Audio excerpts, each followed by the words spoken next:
Joining us, senior national politics correspondent at Politico, Adam Wren, and Punchbowl News co-founder and MS Now political contributor, Jake Sherman. Adam, talk to me about Indiana.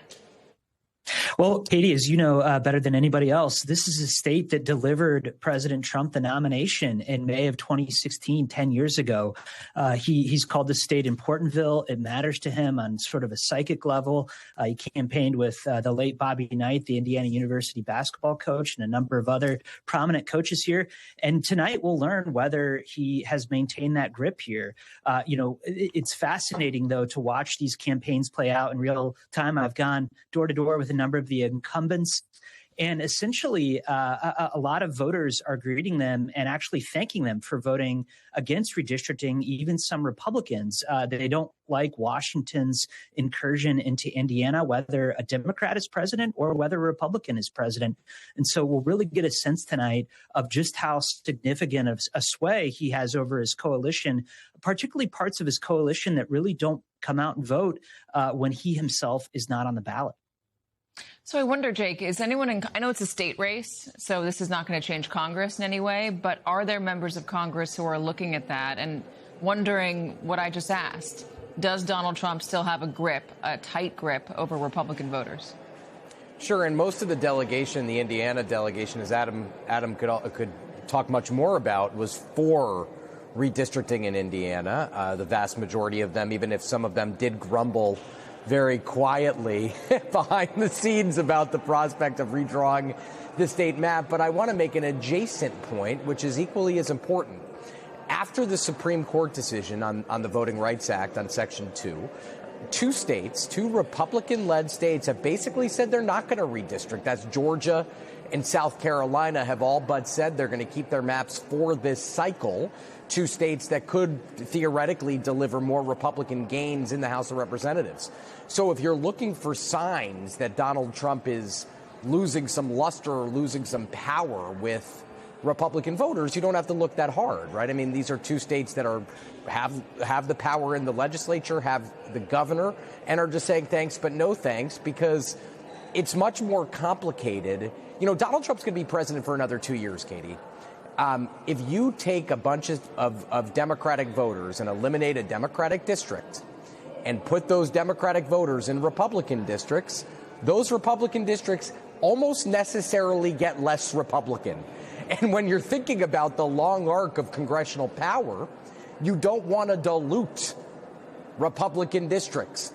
Donald Trump might want to do that, but a lot of Republican lawmakers don't. Yeah. So I've kind of been waxing on about this because it wasn't too long ago, post Obama or during Obama, that Republicans, were doing an autopsy. There were books written about how they were never going to come back. They had to change fundamentally. The Republican Party was extinct, blah, blah, blah. And I know the Democrats feel that right now, but it is a lesson that there is no permanence here in Congress. Politics do change. Voters do switch sides. Yeah, I would just say on top of that, I think we're going to be in a doom loop of redistricting for the next, I don't know how long, until someone steps in and intervenes and just says enough is enough. Because every single cycle, there's going to be states that say we could squeeze another Republican district, we could squeeze another Democratic district. The other one did it first, this one did it first. We could get an electoral advantage here. And I think the incentive structure is going to skew toward doing that.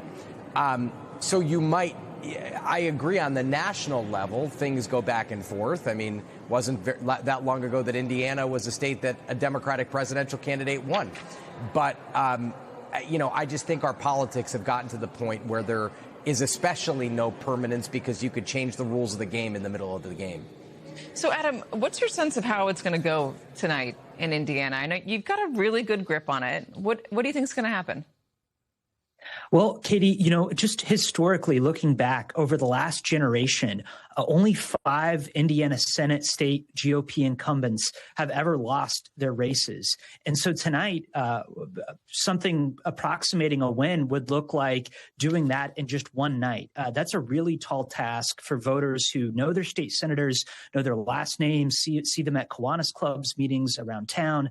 And I think that's, in some ways insurmountable in some of these districts. In some of these districts, we've seen some older incumbents waffle about whether or not to run for re-election, and those state senators may be particularly vulnerable tonight. But in a lot of other districts, these are popular incumbents. One of them, for example, Greg Good in Terre Haute, is Senator Todd Young's state director.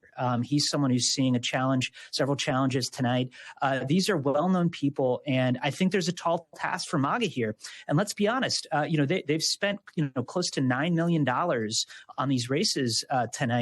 And they have Turning Point helping them do a turnout operation door to door, and they really, Club for Growth has spent $2 million or more dollars here tonight. They really need to put up a strong showing. They need to sweep, at least 6 of 8 races to claim a significant win. And so the onus is on the president tonight. Yeah, and it's not just in Indiana. We're going to be watching closely in the coming days.